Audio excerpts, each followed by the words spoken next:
Price Lord. நம்ம எல்லாரும் இயேசுப்பாவை விசுவாசிக்கிறோம் இல்லையா? நம்மளுடைய விசுவாசம் எப்படி இருக்குது?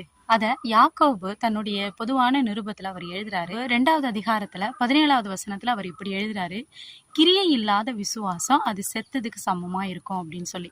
அப்போ இன்னைக்கு நம்ம கர்த்தரை விசுவாசிக்கிறோம், உண்மைதான். நம்ம எல்லா காரியத்திலுமே அவரை தான் டிபெண்ட் பண்ணி இருக்கிறோம், எல்லாமே உண்மைதான். ஆனா நம்முடைய விசுவாசத்துல கிரியை இல்லை அப்படின்னா நம்முடைய விசுவாசம் எப்படி இருக்குதான்?